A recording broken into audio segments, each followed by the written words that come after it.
Here we go, here we go. Rump at it again, like we never left. Because we never ever did. Yes, indeed, we are right back at it again.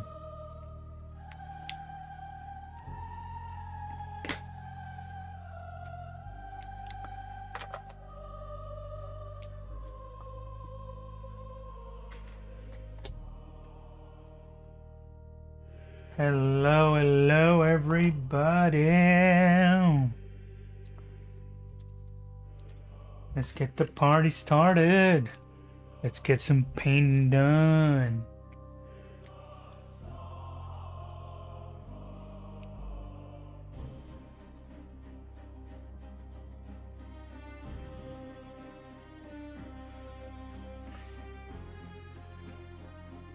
Let's get our water on here.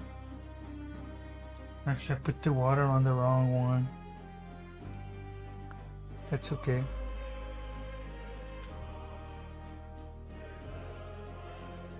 That's the cool thing with rubber. You can just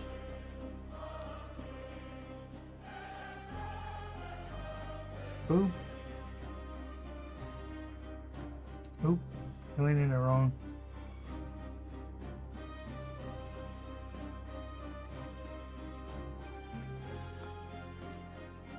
No biggie, we're gonna need to make quite a bit, so let's start making it.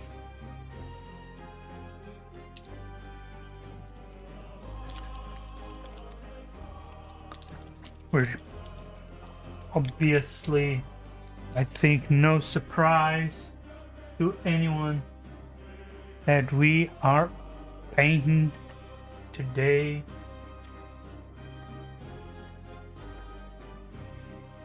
Oh, let me get here.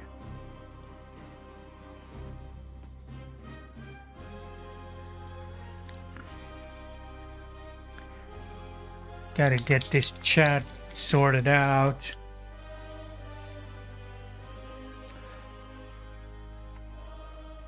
Thanks everybody. Thanks so much for joining.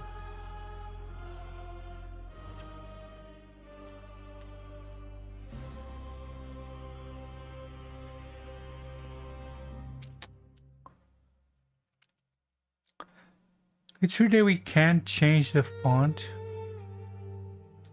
Now who gives a rat's?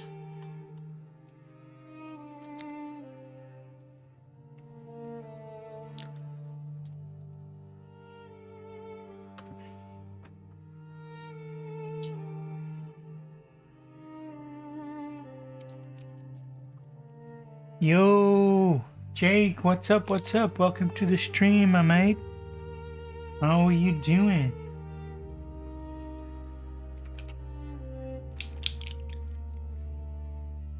Yo, Run, what's up? Welcome. Thanks for joining.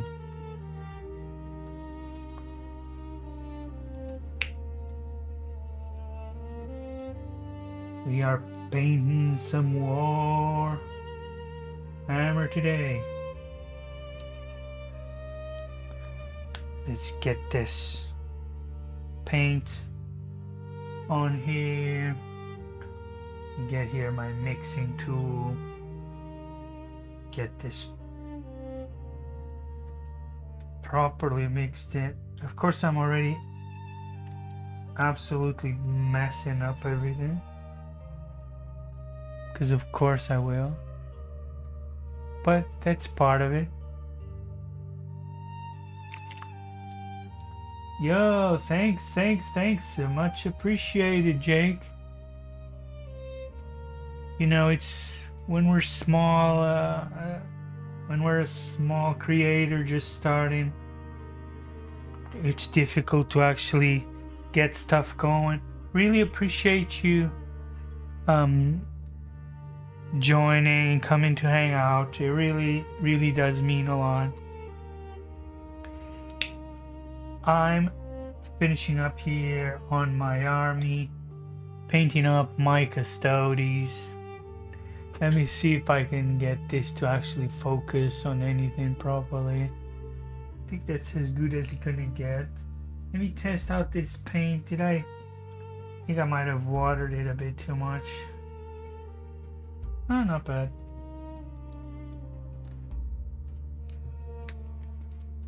Really appreciate all the likes, Mr. Jake. You're an angel.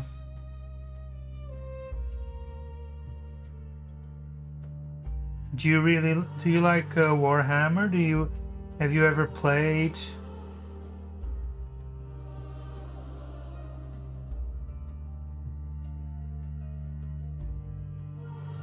I think it's a bit watery, but it's okay. We'll work with it. We'll give it a couple of coats.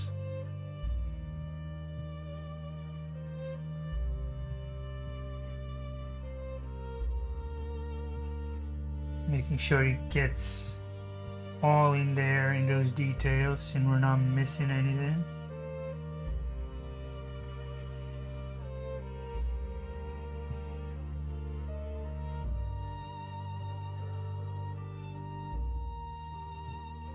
It kind of already is its shading. I feel sometimes it's better to be a bit more liquid, because you can always add more coats. It really depends on what you want it to do.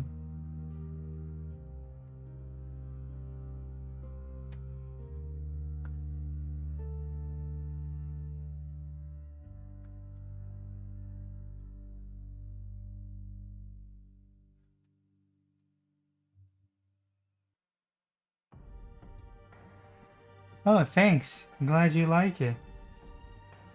Yeah, Warhammer is really cool, really cool. I mean, if you like stuff like sci-fi, if you like stuff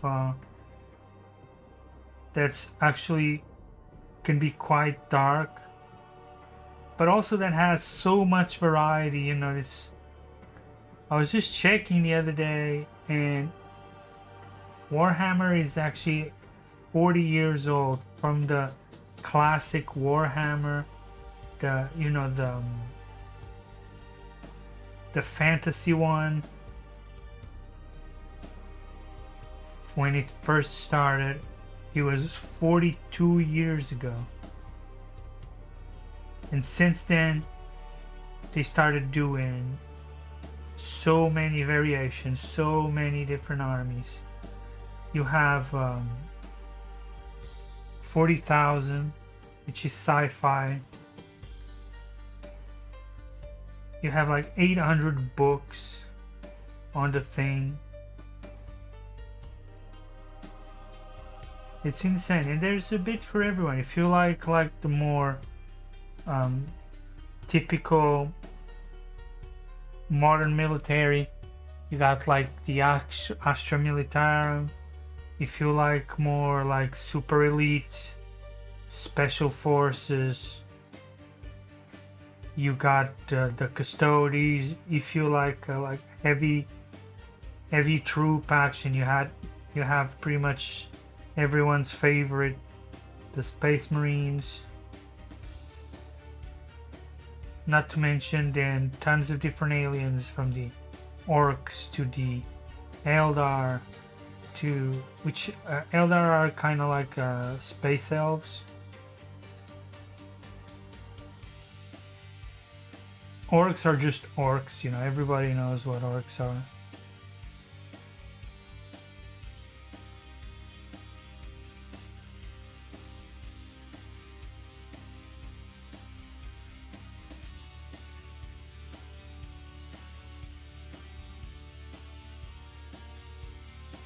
You got so much variety. Then you got the Forces of Chaos, which are these crazy cultist like abominations that worship these gods that are completely insane.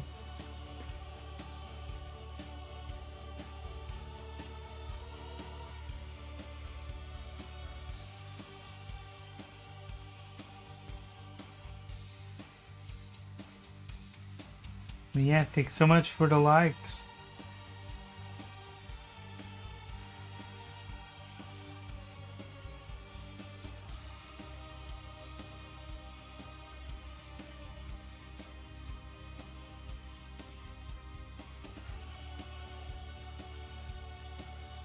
You remind me of a good friend of the channel, Mr. Jed, also loves to smash those likes.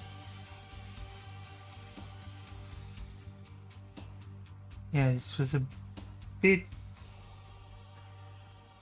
too watery. We got a bit of leakage, we got a bit of spillage.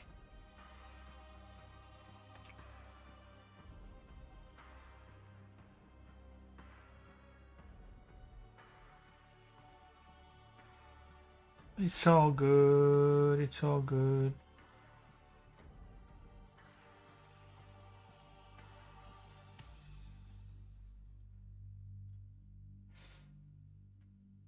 We'll keep going at it, making it right.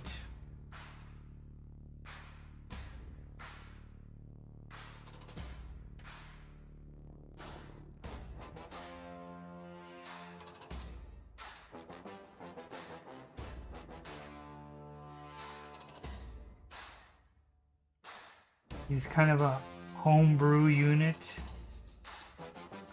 which is the hands-free Vexilla, because each of these units can take one free Vexilla, but I didn't build it at the time.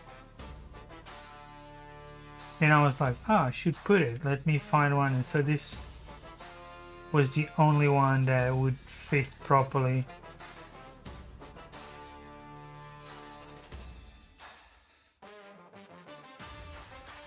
In its back.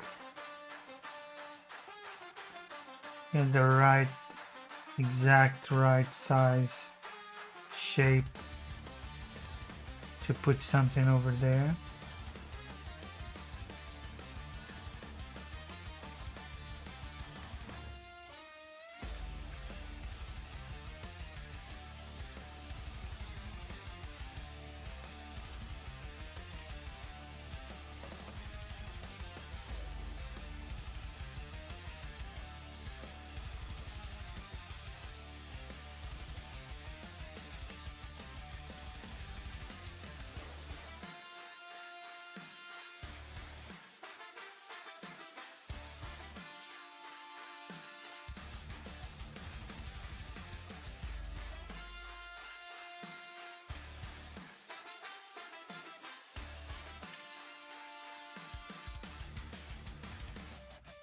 So that's that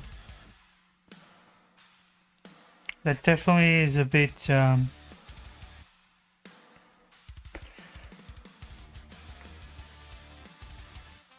bit watery.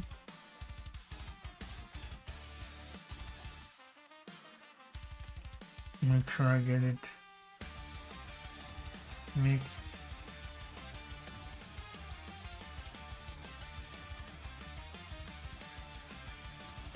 Without getting it spilled all over.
Yeah, not too bad, but not ideal.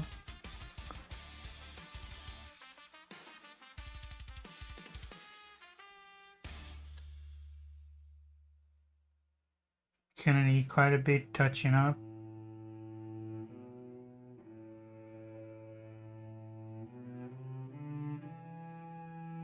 You're just trying to spread this pigment a bit better all around.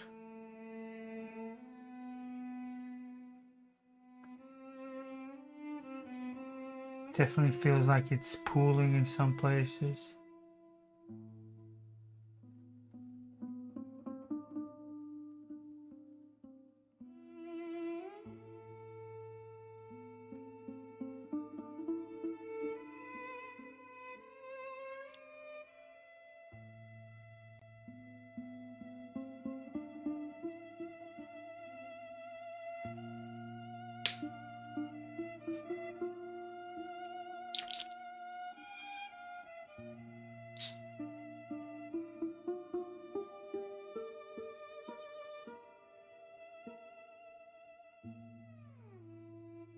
This is already quite liquid as it is. I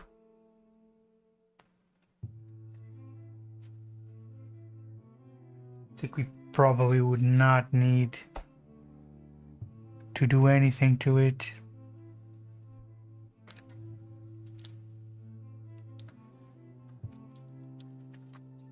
Always check your hands, make sure you're not getting your pieces dirty. That's one of the most important things that you want to avoid, because that's a lot of work to then fix. Let's let this dry and we'll come back to it.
Kind of works good for this look with the paper.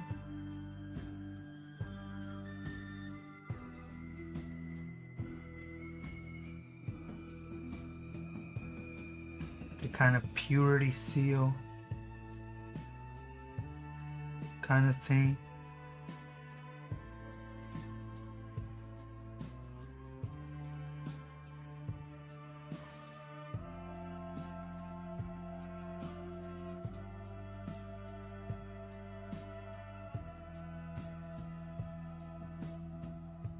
Definitely don't want to mess up that very nice brown that's already on there.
Right, thanks for checking out. Appreciate it.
We then of course gonna kind of age, give it a wash with some dark paint.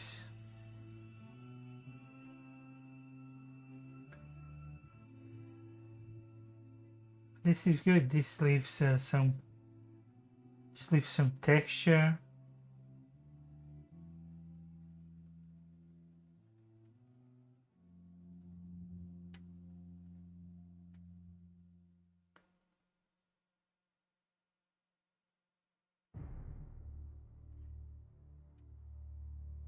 And we're definitely not done. We're gonna keep going, making it as good as we can.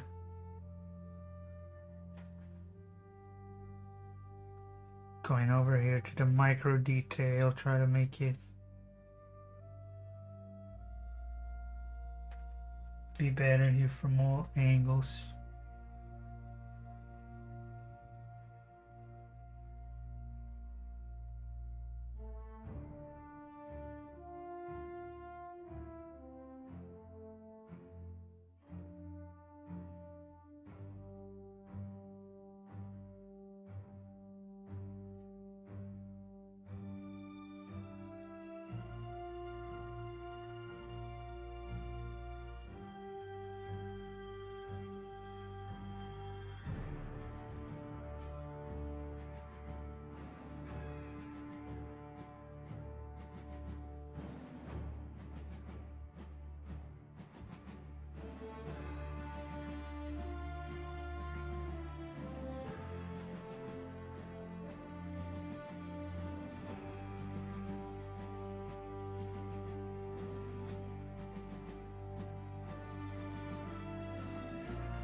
I think that's quite good for now.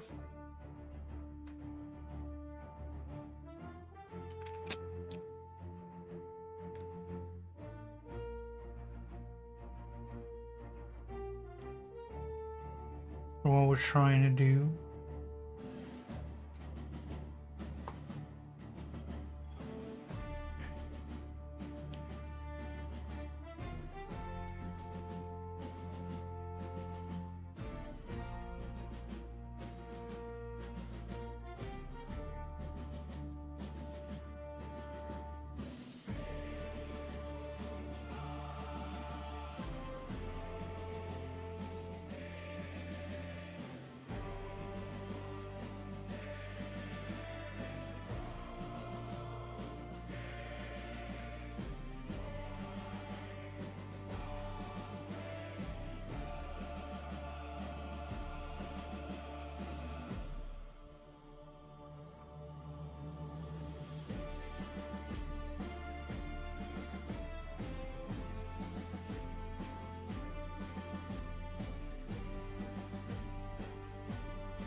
Didn't like how dark this felt, so I wanted to give it a bit improvement.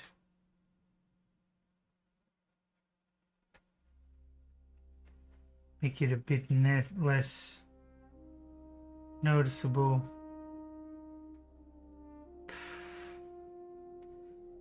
Really?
Section 1.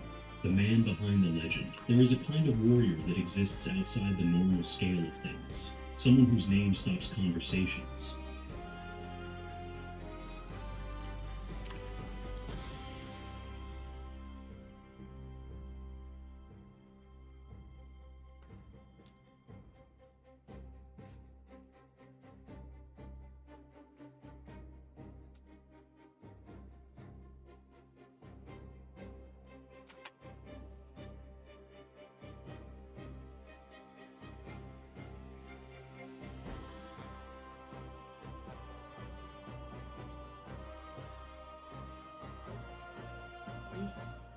It had been a few years now. A disaster that many called murder. In January of 1959, the thin rock that separated the man from the river broke, causing a whirlpool that sucked in millions of gallons of icy water, flooding the tunnels and giving the men inside no chance to react before the wall of water hit them. Somehow, 33 miners have made it out. However, 12 were not selected. Their bodies were never found, just sucked down into the darkness below. That was the story that David Bailey had running through his mind at that exact moment, as he listened to the sound of water running down the broken drainage pipes. It had been 5 days. 5 days buried deep underground, in a space that they could barely crawl over. He and his companion, Henry Fry, had been keeping a keen ear out in the hope of hearing something. The sound of urine, the sound of a drill, anything that could signal that someone was trying to rescue it. But this was the first thing they had heard in days. Rain, falling from above, finding its way down the hill. David thought this was it. The painful, haunting memory of the next disaster echoed in his mind, and he believed the end was soon to come. They were drowning it, all for it. All hope was lost. But they didn't. The rain fell for only 20 minutes before stopping, sparing the men from a watery end. But it didn't even feel like it mattered in that moment. No one was going to find it. at least known from the surface. But soon David Phelan and Henry Fulham would begin to realise that they weren't as alone as they thought they were. There seemed to be something down there in the collapsed mine shafts with them, something they would struggle to truly explain. Some of what they would see would be described as a miracle, but other elements of their experience they would take to their graves. I'm willing to speak about the darker elements of what was there, down below. This is a really interesting story on multiple levels. It begins with a tragic disaster. It demonstrates the unwavering capacity of human beings to survive even the darkest circumstances. But it also takes us into a more fantastic world, a world of near-death experiences, of visions, of miracles, and possibly something less welcome. Get yourself a warm drink, dim the lights and get comfortable. I've got something a little different from tonight. This is the terrifying true story of the Shepton mine disaster. Welcome to Tokyo.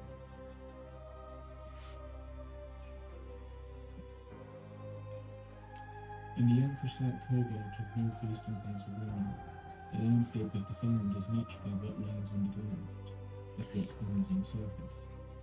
For more than a century, this region was cold and leaving behind a landscape dotted with abandoned shafts, ghost camps, and industrial works. Entire communities once depended on the mines, and thousands of miners lost their lives underground. Even today, the earth has still shifts and sinks, and in places the ground continues to burn from long-forgotten planets, like the one that emptied the town of Centralia.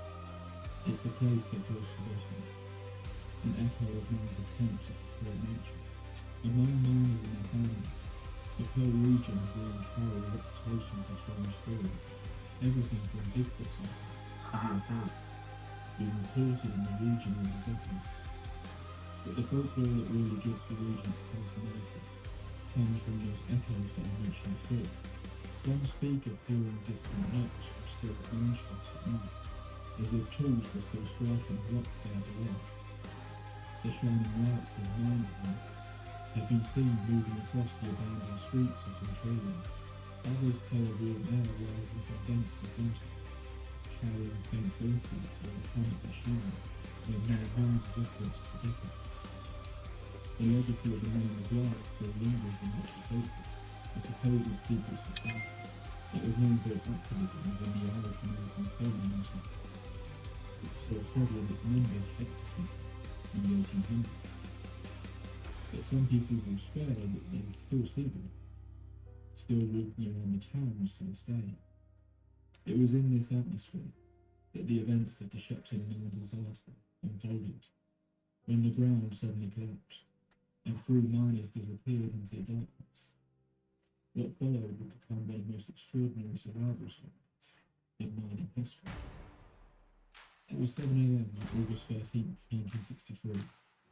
A year we have spoken about a lot recently. A year when our world seems to take a strange turn. A 3-man crew made up of David Phelan, Henry Fulham, and Lewis Bogan entered into the mine.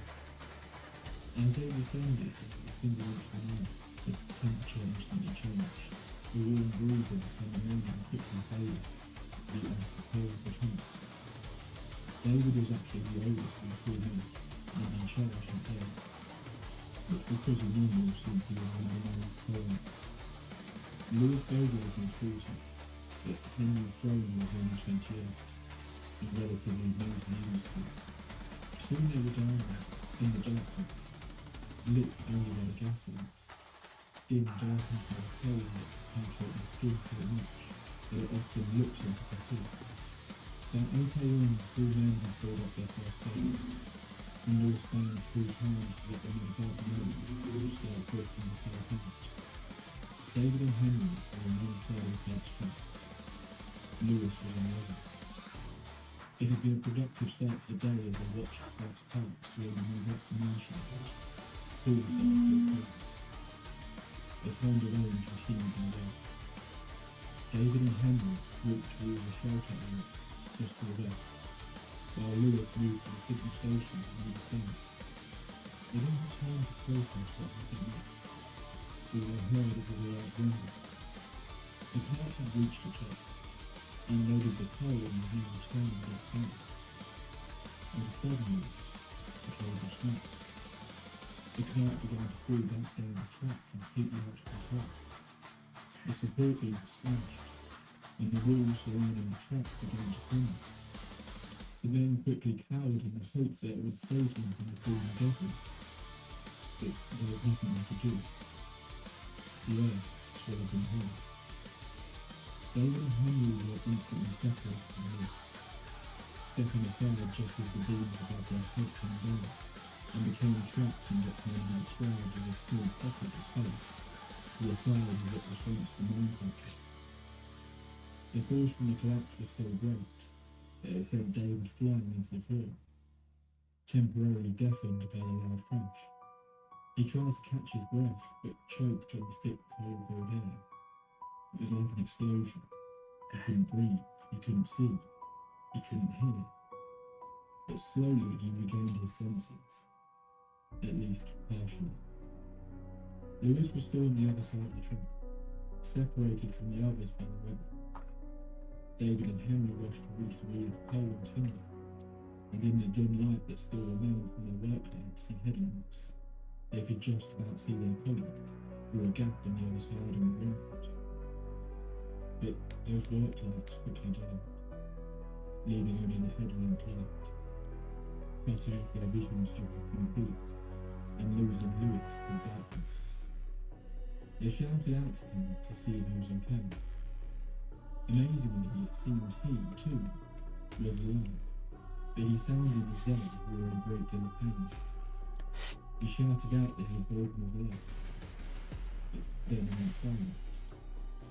David and Henry kept calling out to him, but it would be a long time before they would hear Lewis's voice again. For the next 90 minutes or so, the ground continued to move. Constant cadence to be heard from what was far in the morning.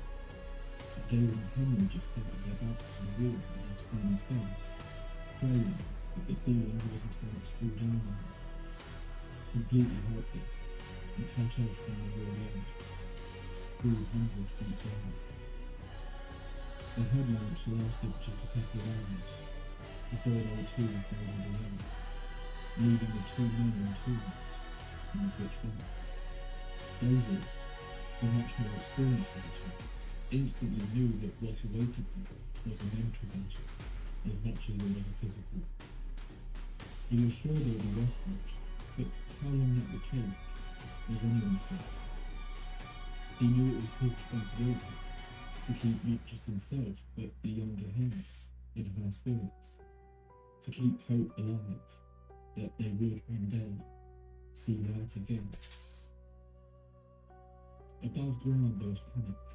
The coal company claimed that it did not have the funds to launch a rescue mission. But regardless, everyone who looked down the slope into the mine had little hope that anyone could survive the collapse. If they hadn't been crushed, they would have surely quickly suffocated. A terrible but hopefully quick end, if they knew. Down below, David and Henry began to pick up broken bits of timber and used it to try and reinforce the small chamber they trapped in, crawling along the floor for the most part to do this, their bodies aching, their hearing still ringing, and virtually blind in the darkness. The cold ravished their bodies, the relentless, uncaring chill of the ground. The two men spent much of their time closed and wet, trying to keep one another warm in a desperate hope to avoid hypothermia. The cold was so harsh that they couldn't think straight. It was just this constant pressure on their bodies. But their main concern was water. At first they were going to try and suck the moisture out of the broken bits of timber, but that didn't offer much in the way of hydration. But then they would have a small bit of luck. They couldn't say exactly when it works, as hours turned into days very quickly, and all sense of time was lost. But they managed to find a small stream of water running through the mine. Using a broken bit of the pipe, David plugged one end of the electrical tank, and the other his wife's into a piece of cable to the end. They then dropped the pipe into the drainage hole that they had found. When he pulled it up, sure enough, it was full of water. The excited men quickly drank from it, before they noticed the smell. It was sulphur water. At first they spat it out. It was their only source of water. Soon desperation took hold. They were luckily able to keep it down, although the dehydration had already begun to cause stomach cramps and other issues for the two men. The water was disgusting to drink, but it would keep them alive. Before they began to eat the bark from the support groups. It didn't offer much in the way of sustenance, but it would help with the hunger games. All the while the two men held on to the belief that help was coming. Each day they would attempt to dig, desperate for a way out, using whatever broken remains of tools they would find. They would tap on beams and poles, in the hope that the sound would reverberate to the top, letting the others know they were alive. And they would pray. David would prevent Cathy, encourage the less religious family to pray each day with her if they were down there. But it was soon after these attempts to speak out to a healing power that the two men began to become convinced that there was something down there in the dark river. At first it was just an odd sensation. However, their senses would go to such an extreme and in such a hopeless scenario that it only seemed logical that their minds would be searching for danger. It really did feel like they were being watched. At that moment, plans were being put in place to see if they could find the men. But worries about toxic fumes of black gas made them difficult. The initial estimate was that it might take as long as 50 days to find the men, at which point, even if they were somehow still alive at this moment, they wouldn't be on their own. But the community and volunteers from all over rallied together to make the event. The event quickly gained national and then international attention. But down below, things were taking a strange turn. David woke up with Henry asleep in his arms. That was when he noticed. He could see. There was a light just further along the area they were trapped in. David quickly woke Henry. There was someone there. Someone alive. It was a shadowy figure with a light in its head. David called out to the man with the light, saying they were overheard. Henry laughed with joy. This was no hallucination. He could see the man too. They were saying. But strangely, the man didn't react to the facts. Henry and David began to crawl towards the shadowy man, but then they realised something was wrong. He had initially assumed it was a man or a rescue based on him, but he was dressed, strangely, in a silver full-bodied suit. What's more, the more they pulled, the further away the man seemed to get. Was he walking away from us? Why couldn't he hear them? Then, as the shadowy man got smaller and smaller, he just seemed to fade into existence, leaving the two men back in the dark, in stunned silence. The thought came to David first. Were they losing their minds already? But Henry had seen it too. That wouldn't be the only time they would see the shadowy figure. He would appear on numerous occasions over the following days. Sometimes he didn't come alone, being spotted next to people dressed just like him.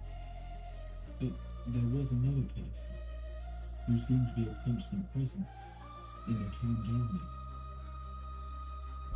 One day, something even stranger. A door opened. Once again, both men could see it. It looked just like a normal house door. but there was a strange blue glow on its edges, lighting the space around. The door slowly opened and out stepped two men. They seemed to be just ordinary looking men, and they revealed to David and Henry what was beyond the door. But this was where interest was, that they saw a difference. Both knew the angels can't help. The angels can't help. But to Henry, he saw something much simpler.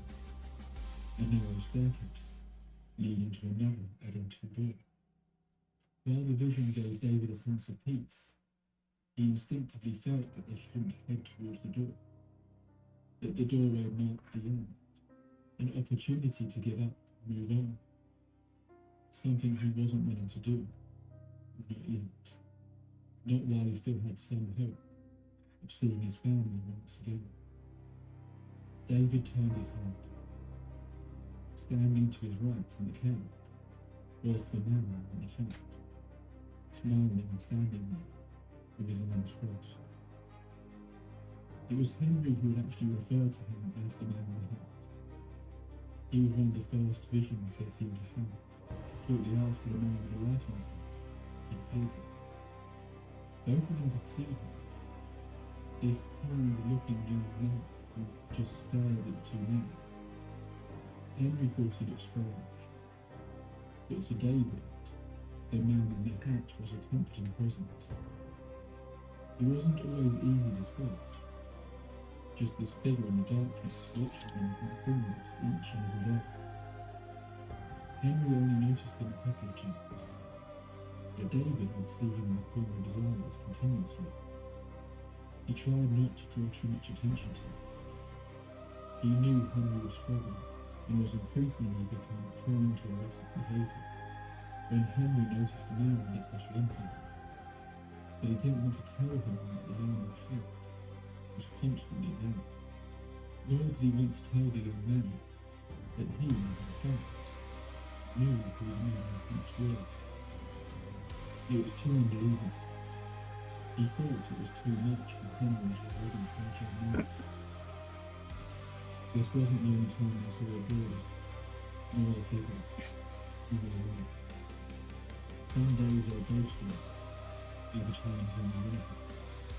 Henry became so convinced that it was real at one point that he told David he was going home through the door, only to fall into an unseen hole, bruising his arm and process. The figures they would see in the night, they would refer to as humanoid.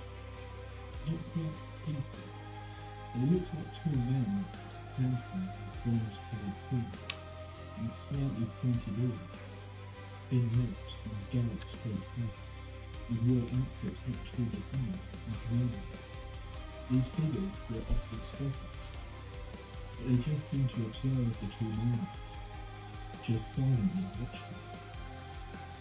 At one point, Henry became convinced that they could hear the elusive voices, crouching down to them from somewhere high up, that he had a right to give him. But Henry thought this was just a man playing tricks on him. It seemed that there were times when they couldn't trust their senses anymore. But both men still seemed to suggest that there was a difference between those times and the other things they saw. One night, when they were both close to giving up all hope of being rescued, something happened to both men. They felt a strange sensation. Then they both realised they could see themselves. They were looking down on their sleeping bodies from the roof of the main cave. But then they floated further up, passing through hundreds of feet of black rubble, until they were suddenly at the surface. At that moment, they continued to rise up. They saw them. Hundreds of volunteers. Large machines unlike any they had ever seen that were working to dig them out, before suddenly returning to their bodies. A simple dream perhaps.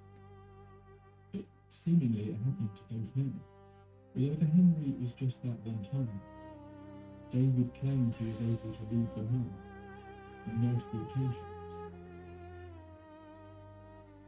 It was the sixth day of being trapped there, when the two men heard something, a rumbling sound.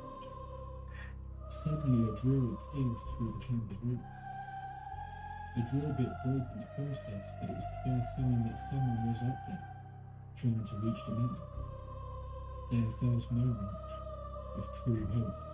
They began to yell and scream out that they were there and alive. It took some time, but soon something else poked through the newly opened hole.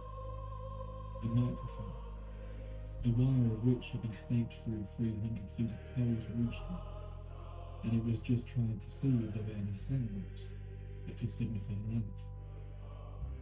Cheers roared between the team up above when the voices of Henry and David came over the radio. David had grabbed a microphone and shouted out, "We're not afraid of anything down here." But despite finding where the men were located, actually getting to them was going to be an achievement in of itself. The door hole was too small to fit them, and it would require a special bit of gear to be brought in to actually make the hole large enough to fit them in through. A drill that would actually be supplied by the billionaire college students. It would take another full week until a plan was formulated to get them out. In the meantime, food and medical supplies were dropped down for Henry and David. But the strange visuals persisted, and David especially was conscious of the man in the front. All alive, always there, watching, smiling. 7 days after the man collapsed, William resumed after the right equipment was shipped in by the Navy, as the roads, media and locals watched on. After 7 more days, it reached the two men, who had now been trapped underground for a full 2 weeks. The hole that had been drilled wasn't a smooth entrance in the mound. The lower sections in particular had numerous ledges that jutted out. A plan was created that saw body harnesses and coverings being sent down to the men. David and Henry were instructed to help each other into the outfits, and then to cover themselves in extra gears that would be required to squeeze the men through the 400-foot plus hole that was only around 17 inches wide. David insisted that Henry be rescued first. He had seen the deterioration in Henry over the last week. He was highly emotional, and he wasn't sure how he would react to being left down there alone. As the harnesses began to lift Henry, David told him not to speak about what they had seen, that people wouldn't understand it. And then he was off, being hoisted up towards the light. The claustrophobia was intense. Henry struggled to breathe as he was pulled up through the narrow opening, unsure if he would truly make it. But after about 15 minutes, he felt it. The cool breeze of night's air as he was hoisted up and onto the earth. David was pulled up next, singing songs and making jokes as he went up, much to the delight of the crowds who had gathered around. David was a little disgruntled when he arrived at the top to find Henry talking to the press about having seen people down in the mines and glowing lights. But for the most part, these were just assumed to be a psychotic element to the trauma that the men had undergone. The two men were quickly taken to the hospital, the whole time claiming that they believed Lewis was still alive. But unfortunately, it was estimated to take nearly 4 months to reach the place they believed Lewis was. Quickly the search was called on, and Lewis Bogan was declared deceased. Their bodies had been recovered. As Henry sat in his hospital bed at Hazelton General, he spotted something from across the room. A photograph someone had left next to one of the beds. He approached, picking it up, his hands shaking as he did. "David," he called out to Philip. "David, it's the man in the hat, the man who was with us down there." David smiled and closed his eyes. He knew who was in the photo. It was Pope John XXIII. David had recognised the man straight away when they were down there, from the various photographs he had seen of him over the years. But interestingly, he appeared to remind us of a much younger version of himself, in his 30s, despite being in his early 80s at the time. That was when David revealed to Henry why he hadn't told him who the man in the hat was. It was because Pope John had died just a couple of months before the man collapsed. To David, his appearance was a miracle, a sign that the divine was there, keeping them strong and alive.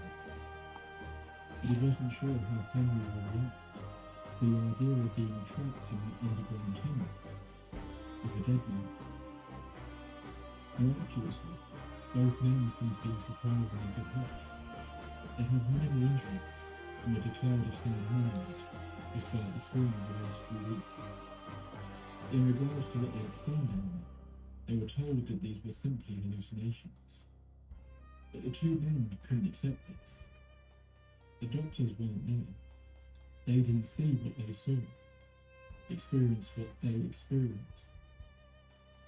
At least at first, David kept his stories close to his chest, aware of how wild they sounded. Henry, however, was much more frustrated about being treated as crazy. Then things took a change the two men. Their ability to survive was attributed to a much more sinister theory than a will to live or miracles. Some believed that they had turned to cannibalism, that they had eaten the body of lost baby. Both men denied, and no evidence to the act was ever found.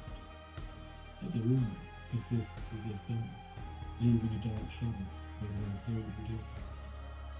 Oh my god.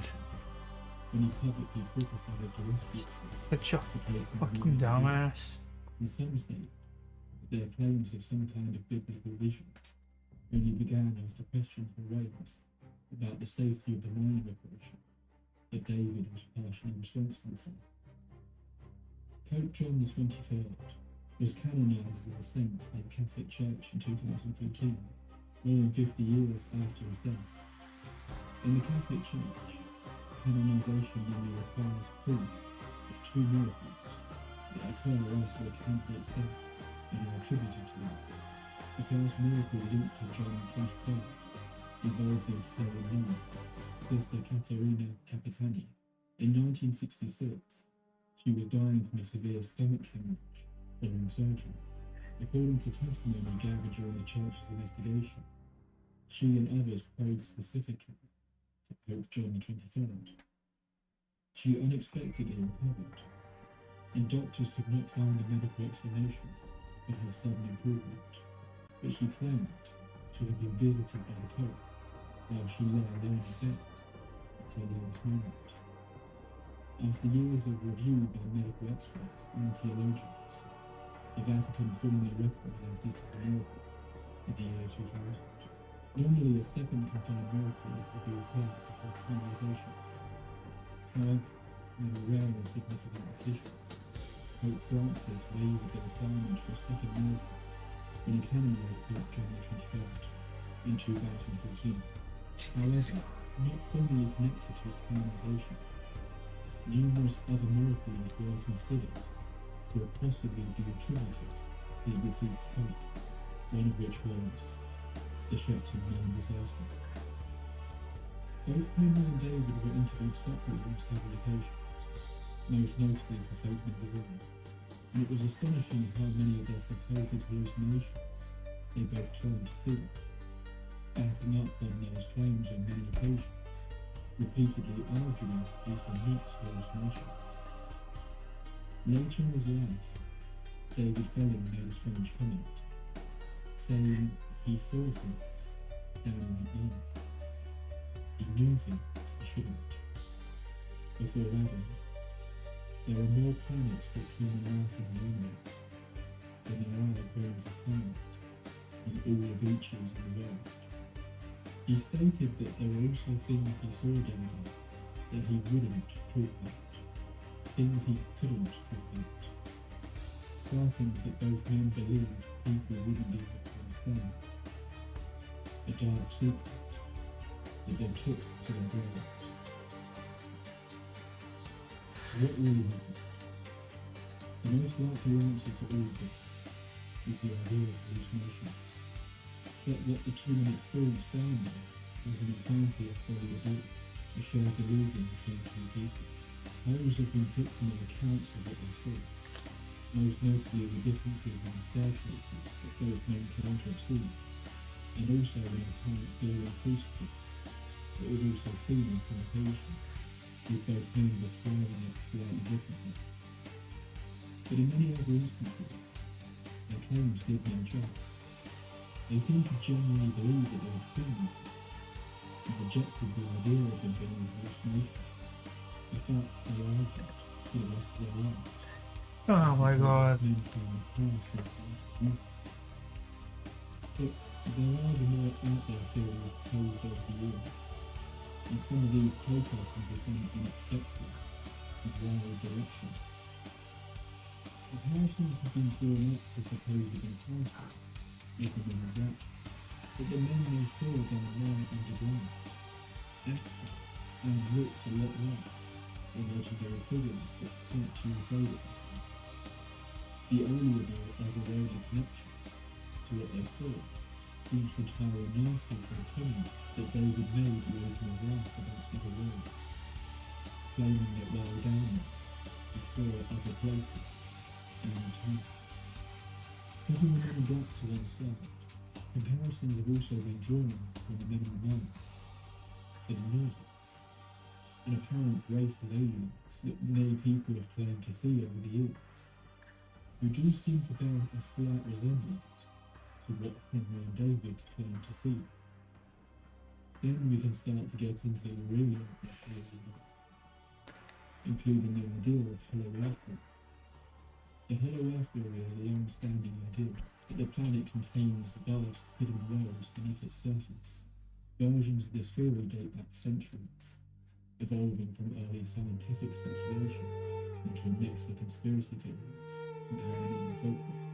Modern interpretations often describe enormous underground caverns, lit by a mysterious internal light source.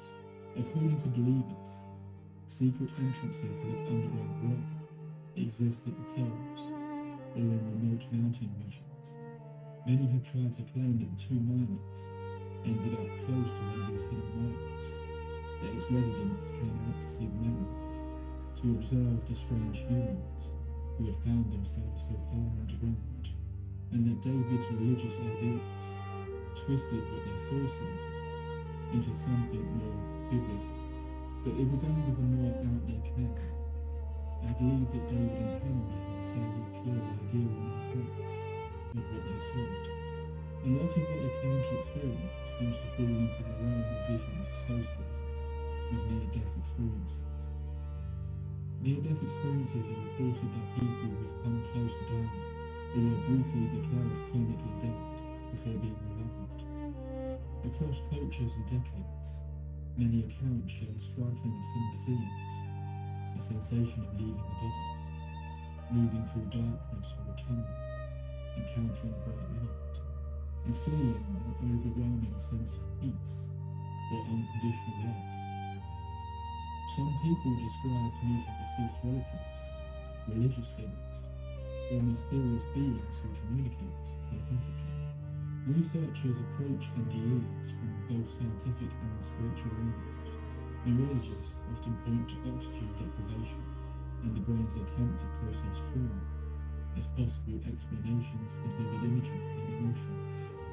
Meanwhile, spiritual interpretations view NDEs as a glimpse of an afterlife, or a transitional state between life and death.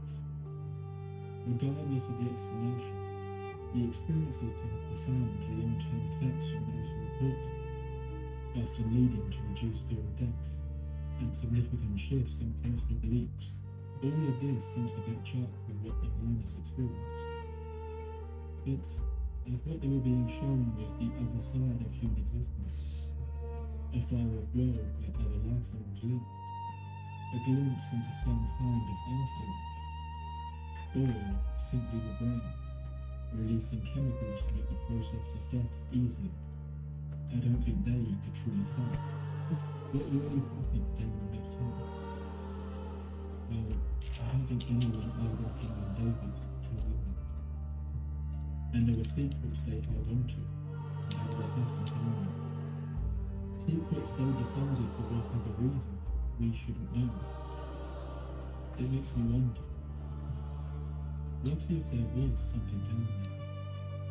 But it was just taking on a biblical thing because that's what it thought the men people wanted.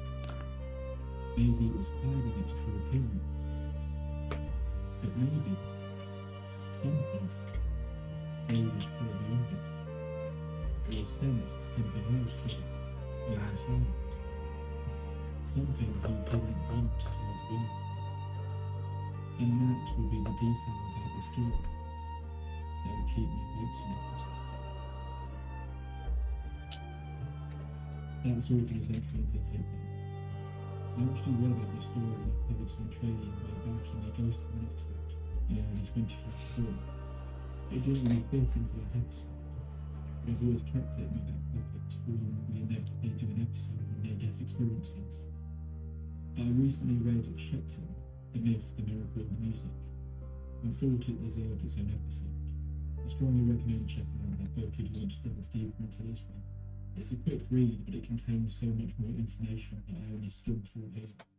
The author also has a follow-up book about the general strangeness of the coal region that is well worth checking out too. I had mentioned in the last episode that I was working on a more modern paranormal, but the research for that one was taken. So that will still be coming at some point, but it's likely going to be a double-length episode. I'll be working on that one for a while, maybe with an aim of getting it out in late June or early July. Our next episode is another entry into a series that I've been doing on the show over the last couple of years. A few of you have been asking for the next part for a while now, so I'm excited to finally get back to it. To make sure you don't miss out on it, or to receive updates about releases, please be sure to subscribe. And if you want to see episodes early or support the show, be sure to check out my Patreon through the links in the description. Thank you for sticking with me until the end of the episode. I know this was something a little different, but hopefully you will enjoy it. Until next time, my friends, pleasant world.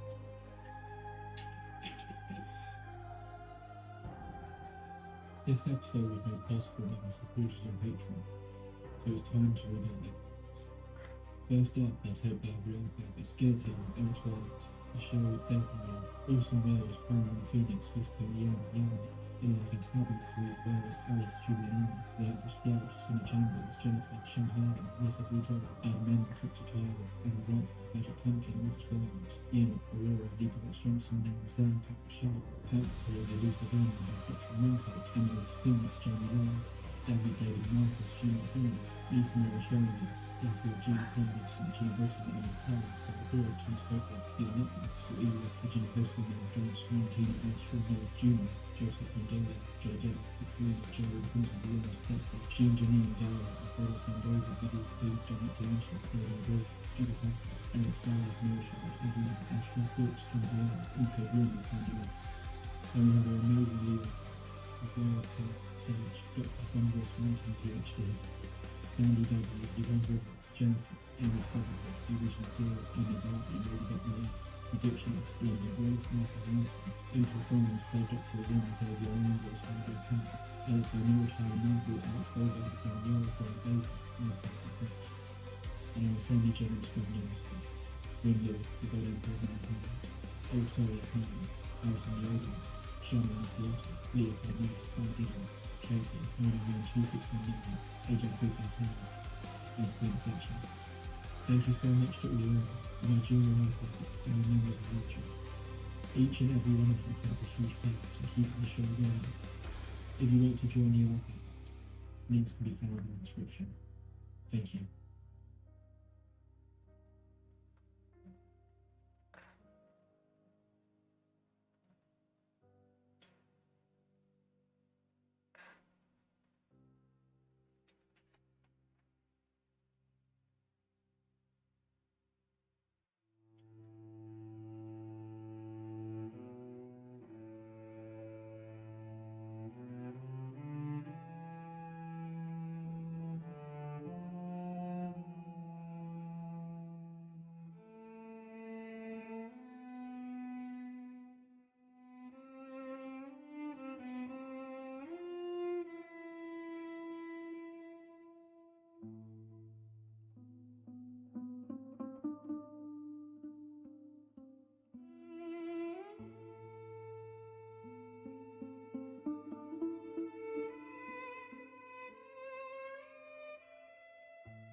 appropriate. He had seen a close friend of his being taken advantage of by a series of people who claimed to be mediums, and he found that he had a knack for pointing out flaws in their claims. He saw them as commented, preying on the weak. So when he found out about the story of a girl who was claiming to be haunted by several ghosts in Nova Scotia, his interest was piqued. Was this girl attempting to create a hoax, or were the people around her feeding into her delusions? Either way, discovering this event was how we now found himself, sat in a Teed family home this summer afternoon with the girl in question, Esther Brooks. Esther was sat in the parlour, writing a letter. She was in a bad way. What had started out as a series of odd occurrences had sprawled into a dangerous web of hope. But Walter had been communicating with these supposed spirits for a while now, and his prior skepticism had very quickly faded away. The spirits of the cottage seemed able to communicate through a few different methods. Sometimes their voices could be heard, strange little whispers in the wind. Sometimes they would communicate through Esther, but more often than not, the easiest way to speak with them was through notes. Like the note, 2 for unsure, 3 for yes. Each of the supposed spirits had their own distinct style of knocking, and one, called Bob, could rumble the entire room with its loud bangs. Walter spoke out loud. He asked if any of the spirits were in him. A single knock was heard. No. He then asked for the next of those questions. Are you in him? 3 knocks. Yes. Walter took a deep breath and asked, have you seen the devil? He had not heard something quite like this so far. The room shook with a force that sounded like someone was smashing a sledgehammer into the walls. 1 knock, 2 knocks, 3 knocks. The horror that became known as the Great Manhouse Mystery was one which would lead to a family's life being ripped apart and a young woman in prison. But is this a case of real paranormal phenomena? Or is there something much more human to do? With how this story plays out, either option is equally likely. Get yourself a room joint, dim the lights and get comfortable. It's time for us to delve into the dark water of Esther Brooks. Welcome to the Takeover.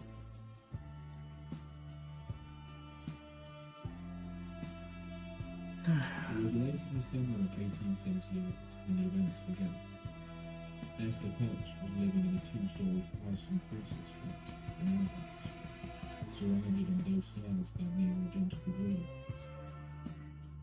The setup there was rather busy.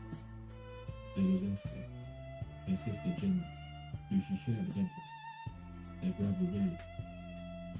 But the head of the household was a man named Daniel Teed, who had married the older sister, Olive, with whom he had 2 sons, as well as Daniel's brother John, also being a resident. Daniel Teed worked at the local shoe factory, and while Jenny also worked, Esther mostly helped around the house, aiding Olive in keeping to running smoothly, tending to the family's chickens and cows. Esther was a relatively popular girl in England. No one really had much negative to say about her. Norman was a young woman, 18 years old, and content to play her part in the family's life. Esther was seeing a man named Edward Mill, another worker at the nearby shoe factory. He had a bit of a reputation, so much so that Esther's sisters were not keen on her seeing him, but she ignored their concerns.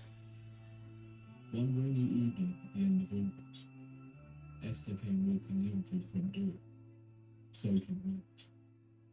She had been out for a carriage ride with Belle, but when Jenny looked out the window, Esther's boyfriend was nowhere to be seen. Esther didn't want to talk. She took herself up to their room and locked herself away. Clearly something had happened between the pair, but for the most part the sisters didn't want to cry, assuming the couple had been arguing. To be honest, they were quite happy to see the back of her. Esther wasn't very talkative over the next few days, and the family just gave her the space she needed. Jenny usually shared a bed with Esther, but for a few nights decided to sleep elsewhere. Although the faint sound of her sister sobbing at night gave her pause, she still thought it was clear that Esther wanted to be left alone. This continued for 1 week, when Jenny returned to her bedroom, putting out the oil and laying down in bed in total darkness. The date was September 4th, a date both girls remembered, with Esther had asked Jenny what day it was, just as Jenny was on the verge of falling asleep. It was one of the first times that Esther was faith in all this. Jenny confirmed that it was, and told her sister to go to sleep. 10 minutes passed. The house dark and silent. Everyone was tucked up in bed. Then suddenly, Esther leapt up, screaming.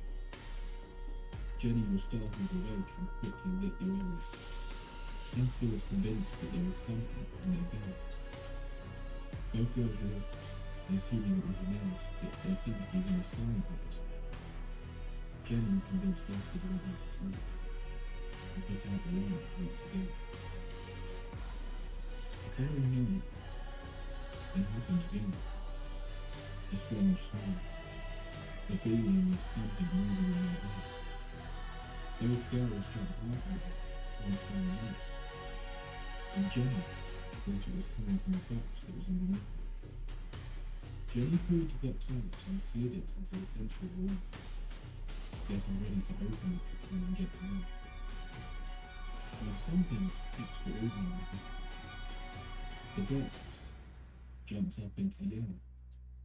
It was almost like it was floating around a foot off the floor, before quickly crashing back down. Both girls froze, silent, unsure what they had just done. Slowly, Jenny approached the box, set it right up again, and stepped back. Then it happened again, leaping a foot off the floor before coming back down. This time, they screamed. Quickly, Daniel Teague came running in to see what was going on. When the girls told him, he simply laughed it off and told them to go back to sleep, assuming they were being silly. But the following morning at breakfast, the girls were still doubling down on the story, despite the rest of the family telling them they must have been mistaken. Later that night at around 8:30 p.m, Esther took herself off to bed, complaining that she felt feeble. About an hour and a half later, Jenny came up. Esther was already asleep, so she once again climbed into bed with her sister. Shortly afterwards, Esther leapt out of bed again, but this time it was different. She was stood in the middle of the room, screaming that she thought she was dying. Jenny lit the light and looked at her sister, initially assuming she was having a moment. But her appearance was startling.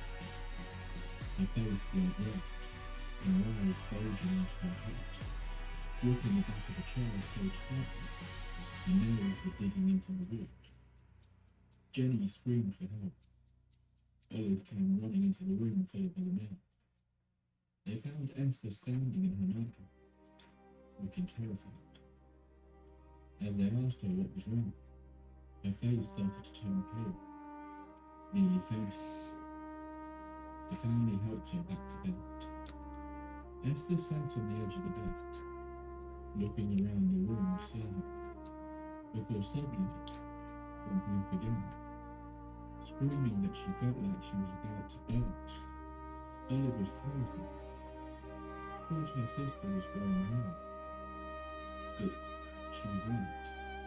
As Esther was complaining about feeling that she was thrown out, Daniel noticed that the girl's hands and feet were on the edge, and her skin was hot to the touch.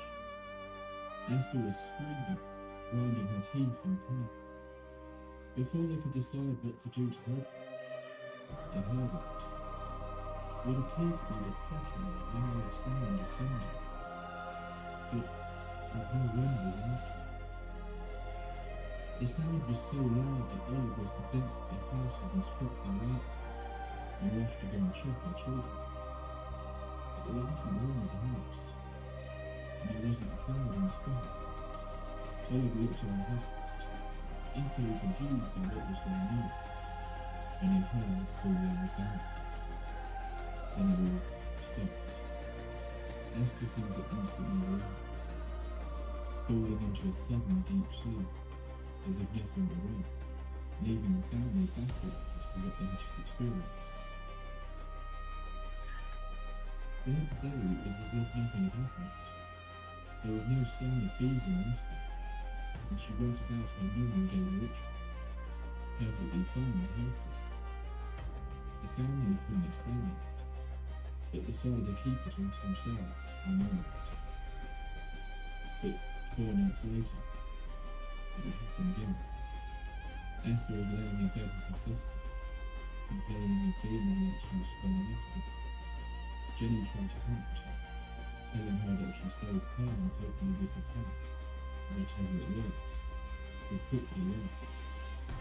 But as they were talking, the bedsheets were ripped off their bed and flung to the other side of the room. The family yet again came rushing into the room to the sound of screams. At first they were convinced that Jenny was dead, as they caught her lifeless face in the depth of the glow of the altar, but she had apparently just fainted from shock. Esther's body once again visibly swollen. Oleg, seeing the girls in the naked, quickly grabbed the bedsheets and covered them, unsure what was going on. But as soon as she did, the bedsheets flew straight off again. Then the pillow under Esther's head flew off the bed, hitting John T in the face, who, in the middle of his surprise, took himself out of the room, refusing to accept what he was witnessing. Esther was burning out and preparing the headache, so her brother rushed to get her some water from the back of the drinking in the kitchen. As William returned to the bedroom, the family yet again heard a series of loud bangs, so loud that it shook the room. Then Esther instantly relaxed and fell asleep. It was over once again. This time, family knew they needed help. Daniel T stopped by in the morning to visit the local doctor, Dr. Campson, and explained exactly what had been going on. The doctor found Daniel's story ridiculous. It was clear the man was mistaken what he had seen, but regardless, he assumed that something may be wrong with Esther, and he agreed to stop by that night. He didn't arrive until around 10 p.m. Esther was already in bed with panic settled in her sultry tea. The doctor checked all her vital signs but didn't believe her attacks were the result of illness. He instead told the family that he believed Esther had recently suffered from extreme shock or something, and described her condition as nervous excitement. But as he was speaking, something odd happened. The pillow under Esther's head appeared to be pulled out, as though someone removed it, leaving just one pulling under her head, before suddenly returning to its normal position. The doctor couldn't believe his eyes, asking if everyone else had seen it too. But before they could respond, it happened again. This time, John gripped the edge of the pillow, where it had returned to position, and it was clear that something was pulling back, embarking in a mini tug-of-war with him. He wasn't strong enough to, and the pillow fell back into its position. John was terrified. The doctor, however, was fascinated, and thought the whole event was wonderful. Then the banging started once again. Doctor searched the room, looking to see where it was coming from, but couldn't quite figure it out. One thing he did note though was that as he moved around, he felt like the sound was almost following him. The bed covers were thrown across the room again. The banging continued, terrifying the whole family. But it was soon joined by a second sound, a scratching noise that no one could identify at first. But then they saw it. The doctor pushed back from the front so he could get a good look. There, outside the room, someone had scratched a message into the wall, and scraggling put by a letter. It read, "Esther, you are mine." Oh. As the doctor stood there, a piece of plaster suddenly flew towards him, falling at his feet. He picked it up, looked at it, and nothing of interest. As he placed it on the chair, the ferocious banging began again, shaking the room. This continued for nearly 2 hours. Then it all went silent. Esther fell asleep, and the doctor promised to return the following morning. When he did, he was surprised to find Esther going about her normal chores. At first glance, it seemed like the girl was absolutely fine. But as he watched her, he began to notice how nervous she was. The slightest little noise would make her go. He was constantly looking out of control. Esther went down into the cellar, fetched some milk, while Dr. Carity sat with Elliot in the kitchen. And suddenly, Esther came running into the room, out of breath, yelling that there was someone in the cellar. Someone had thrown a piece of wood at her and shot her. The doctor accompanied her back down the stairs to the cellar. There was no one there. As they were about to leave her, multiple potatoes were launched at the fire by unseen force. The doctor quickly made his excuses and left the door.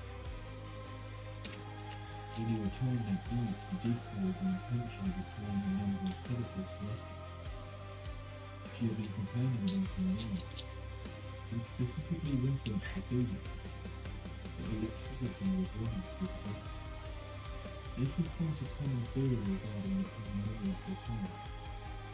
It was the one that Hill seemed to run with the events that were taking place in London.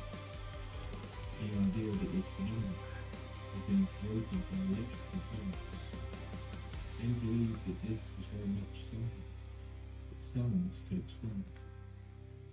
The doctor injected her as she lay in her bed, but shortly after the sounds began again, in more quick succession this time. A constant pounding sound. It sounded like it was coming from the roof. The doctor rushed outside to take a look. From out there, he said it sounded like someone was stood on the roof pounding it with a sledgehammer.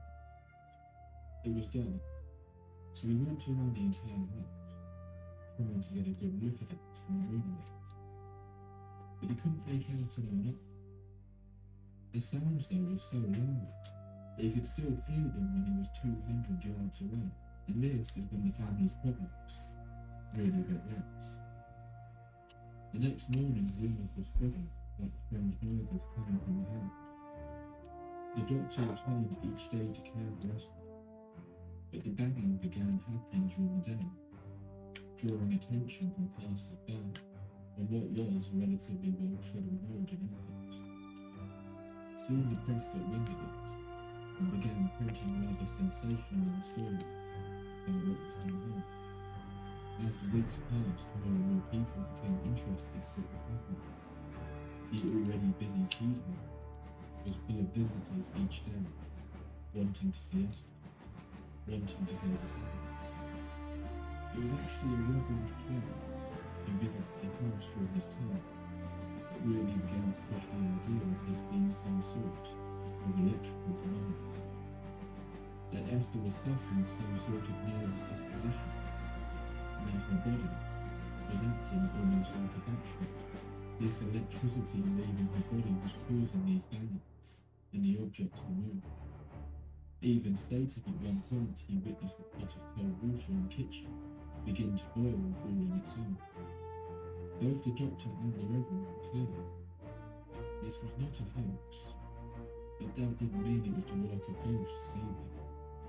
Although, it wouldn't be long until whatever this was began to take over Custodes. The crowds became so immense at times that police had to be called in to control them. But at the heart of all this public attention was Esther, who was suffering immensely each night, despite the doctor's best efforts to keep her calm. Then her health took a sudden nosedive, when she was diagnosed with it early. Esther was confined to bed for 2 weeks, which, strangely, seemed to bring a temporary end to activity. She then spent a further couple of weeks with a anaesthetist, and during this whole period, the tea house was solved. But when she returned, it all began again. It seemed apparently that whatever this was, it was directly connected to Esther. This time, it came with a new troubling detail. Esther began to be restless. If these were outline of whispers in the wind, or entirely in her head, seems a little unclear, but a voice began to tell her that the house was beset with fire. She told Jenny one night as they lay in bed that she had been told this, and the ghost replied to her once put beyond, but with only doubt. Jenny, obviously a little worried, broke down. Who believed the Reverend's claims that this was all an electrical phenomenon? It said the girl that electricity wouldn't start to fire on its own, unless in the form of lava. As he was saying this though, a lit match fell to the floor next to him. Over the next 10 minutes this happened multiple times. Lit matches that seemed to fall from above, that the family would rush around trying to put out. This was when Jenny became convinced that whatever this power was, it could heal them. It could interact with them. As she explained this theory to the doctor, the bands began again. This was when they realized it meant they could communicate with it. Initially, the doctor was able to get it through simple things, like finding to dance with how many people were in the room. But over time, the method of communication was developed that allowed for detailed conversations to be had. Different numbers of knocks were used to answer questions. As the onlookers that would visit the house became aware of it, they increasingly would communicate with the entity too. They even seemed to become capable of knowing things that shouldn't, such as the contents of their pockets, or even the dates stamped on their clothes. Andrew at one point asked if the house would really be set on fire. The knocks came to signal yes. Less than 5 minutes later, a dress was found ablaze. 3 days later, Olive was working in the kitchen when she suddenly noticed smoke rising up from the sink. No one was in there, but when she rushed down, she found a bucket of wood shavings and set it out. The water she had brought wasn't enough to put out the blaze, and she rushed out into the street screaming fire. Several men came running, but able to suffocate the flames with their own. What had begun as a local curiosity was suddenly beginning to feel a lot more serious. Previously skeptical members of the community were slowly beginning to think this was real, that whatever this thing was, it had the intention of killing Esther. And if its primary method of doing this was fire, then the dust from a windy base hole animal could easily be set ablaze under the right conditions with the tea house burning. This same development in paranormal tendencies seemed to coincide with the phenomenon taking on a darker tone overall. In the book and post that we will discuss later, it suggested that at this time, Daniel T said the entity was torturing Esther. in ways that were not fit for publication, leaving it up to the imagination what these events could be. They now believed they were dealing with a storm, and an evil event. One night the family were in camp, when Esther saw a stick staring off at a wall on the other side of the room. So quickly falling to the floor in front. She began to scream at the end, yelling, "Don't you see him too? There he stands. See, his eyes are glowing." Esther was failing to see the dog. She said he was a racist. Decided that if she didn't leave this house tonight, he would burn it to the ground. He would kill me. Esther burst into tears. Daniel too believed he had no choice, but he wouldn't send Esther out into the snow-covered streets for the night. He knew the neighbours were too scared to get involved, but there was a man in the area named John Wright, who he was sure would take Esther out. Daniel raced out into the snow to speak to John, who agreed to take Esther into his own house. It was January of 1879, 5 months since the haunting had begun, and now 4 weeks since Esther had been resident without sleep. Seemingly the activity of Chris, Esther's overall health and nerves seemed to improve each day, and the community began to believe that this whole ordeal was finally over. But then, items began to go missing, and Esther began to hear the voices of the girl. The diamonds started out. Fires were stolen in the last family home. John Wright was scared to leave Esther alone at his house for this reason, and began bringing her to work with him at his saloon on Main Street. The customers all got a great kick out of having Esther predictions about how much time was in their pockets. She always seemed to get the answer right, even if there was no way she should know. But with her spending time there, the activity began to take place in the saloon instead. Initially it began by repeatedly opening the door to stay. It would throw objects across the floor, move large items of furniture, but then it presented a dark representation of the floor. John Wright's son Frederick was sat in the saloon one day, whittling down a piece of wood with his pocket. And suddenly, it shot from his hand and into the back of Esther, who had been stood close by. The boy with a blood head rushed over to her, pulling the knife into her back. Blood dripped down her dress, but it didn't seem to be a serious wound for Esther.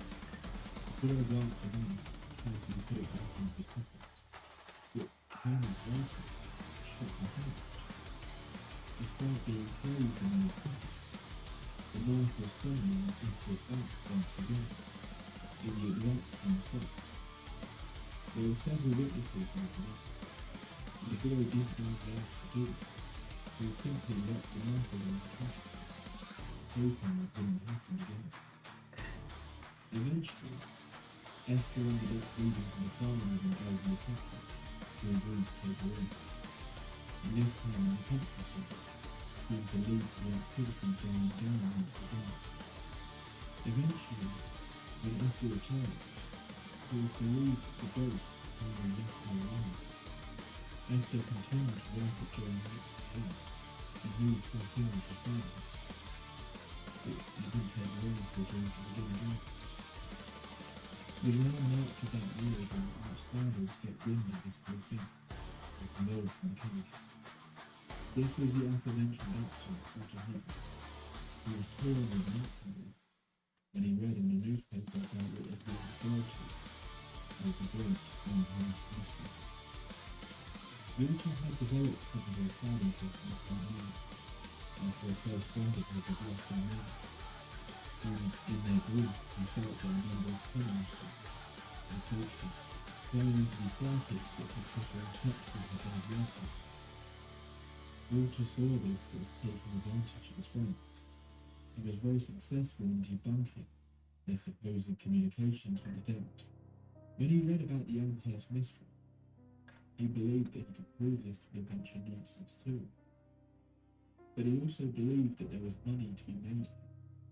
He came up with the idea of taking Esther on tour, presenting her case to a live audience, with the girl at the centre of the Empire's mystery, there live on stage, before exposing how she was able to fool so many people. Hubble even began to contact John White and arranged for him to take Esther on tour, even before meeting him. The first time he met it was in his tea time. As they sat down to talk, he quickly became witness to the goings on, the banging and stretching sounds. Esther informs Hubble that two of the spirits that now followed him were currently present. They even had names and identities now. These two were Bob and Maggie. She informed the skeptical man that he could talk to them. They would respond with knocks. Sure enough, he did just that. He was able to get the knocks to tell him the time, to keep beat with the song he was whistling, to guess the dates on the criminal's pocket. He carefully watched all the family members as he did this, but could see no sign that any of them were doing anything to cause the silence. Sure enough, Esther agreed to her brother's idea of a tree, and along with John White, Troy set out to deliver a series of lectures on the Great Empire's mystery. But early on they saw their path. When they presented their show in Chelsea, they were massing the streets and afterwards were around the world, who launched the Jackson Music. After this incident, John White said this was in hindsight a bad idea, and they should kill off the crew. Fearing that one of them would be killed, they didn't. It may seem odd that Esther would agree to this idea, but she seemed to like Pepper. If not revealed his intention of the abandonment of her plans and notes seemed unclear. But before he arrived, Esther was at a project, considering taking her own life. This strange man realized town goes unheard, but someone could help him. Someone could explain this, and maybe even bring him into it. While his plan to monetize the situation soon appeared, Hubble was still fascinated by all this, and arranged to stay with the family of the son. Within 5 minutes of arriving in the team's home to stay, his umbrella was flung from the other. The carving man narrowly missed his head. It appeared that whatever power was following Esther about was not happy that he was in the house. Over the weeks that followed, Hubble became witness to a whole host of examples of the phenomenon.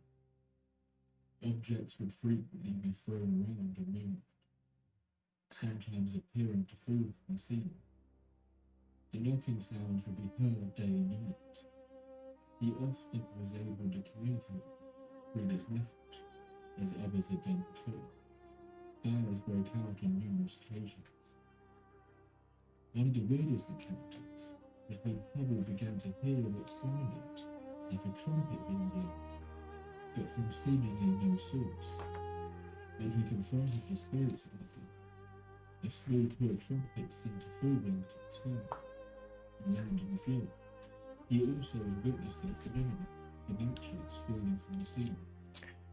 The working theory from Hubble and others who had witnessed the activity was that these entities, so they were able to take objects in and out of area into areas at will, which caused a great deal of concern. Because if they were able to do this with inanimate objects, could they also do it with a person? Was this their plan for Esther? These events weren't happening rarely, but daily occurrences. But he began to notice something odd. The ghosts would rest on Sabbath. The activity would virtually die out every Sunday, then return with vengeance each Monday. Hubble claimed that at one point he witnessed the young boy in his forge being attacked by an unseen presence that tore his clothes. It was noted that young George was the only person in the home of Abel and Esther who also claimed to see ghosts, describing them much investigated. By this point, there seemed to be as many as 6 ghosts apparently following Esther about. She wouldn't always see them, but at random points they could appear. There was Maggie and Mary Fisher, and her sisters, Peter T, a relative of Lynn, Joan Nichols, Eliza McMillan, and the one that proved Esther had relatives were concerned, Bob Nick, the person she described as a dirty, 60-year-old man who had worked in a town as a shrine. He was the one who had climbed on the wall so loud it sounded like someone was attacking the home with a sledgehammer. He was the one who would often watch dangerous items from in. He was the one who was starting fires. In appearance, he was the one who wanted Esther dead so she could be his forever. They believed that it was Bob who was often in Esther and Jenny's bedroom at night. He would pull them into bed, tear at their nightgowns, leaving bloody scratches and cuts all their bodies as he did it. But he wasn't the sole violent entity. At times the other spirits were blamed for attacks on Esther. One saw a chunk taken into her forehead at the moment. On 2 separate occasions, a knife was launched at her throat, yet she burned on the head. Oh my God, no. He would sit there and pull pins into Esther's skin, yet Bob had apparently pushed into her overnight. He also attempted various experiments during his time in the home. One night, there had been quite a lot of activity, mostly items appearing in the parlour from other parts of the house. He asked Esther to sit in front of him, look him directly in the eyes, and hold on to his hands. He said it felt like there was electricity piercing through his eyes the entire time he held Esther's hand. They sat like this for 15 minutes, before Hubble asked Esther how she felt. She said, fine. From her perspective, nothing was happening. It's a Hubble that felt like a tremendous energy was being pushed out from her body. So much so that after that 15 minutes were up, Hubble felt exhausted. He quickly took himself off the bed and slept solidly 12 hours. Another apparent attack from Maggie happened one day when a pair of shells were launched at Esther's front. When that didn't work, the thought shot across the room and embedded itself into the girl's forehead. That night, Esther seemed to go into several trials. Hubble described her eyes as set like a giant woman, lying perfectly rigid on her back, as she climbed and talked with her mother and Papa, claiming that she could see many people who had lived in all parts of the past day, identifying individuals who were long dead, she shouldn't have done. Some nights the attacks were so bad that Esther would scream that she wished she were dead from pain sores. Esther believed it was only a matter of time for her brother, or one of the others, would murder her. Medicine didn't seem to have any effect on her. Murder her. In fact, if Esther ever attended church, he would often have to leave midway through, or to bang himself and fail, and cause disruptions to the service. As the summer progressed, the activity seemed to grow worse and worse. William Cox and John Teed had enough and moved out of the house. The fires became so frequent that in the end the owner of the cottage, Mr. Bliss, arrived one day to inform John Teed that either Esther needed to leave or the entire family would be kicked out. The family felt they had no choice, but after a sense of very unwell family, the elderly couple she had stayed with previously. After she left, Hubble walked around the home, looking at the fire-damaged walls, the ruined furniture. It had happened so brutally as a child The Lord had courage thanks to how much damage had been done to the home and the family's belongings. But now, she says, they tried to communicate with the spirits, but there was no noise. The last time Esther was over the farm, the activity hadn't followed her. This time, she wouldn't be so lucky. Others came in house for this meal. He went to visit Esther on the farm and saw the together. He found her in good spirits. Nothing had happened in the weeks that she had moved. And once again she thought being away from his hands and stopped it all somehow. A couple of years later, Bubble got back in touch with family to see if things had stayed calm. They had not. George, the young boy who could also see the ghosts, was now dead. River Havel doesn't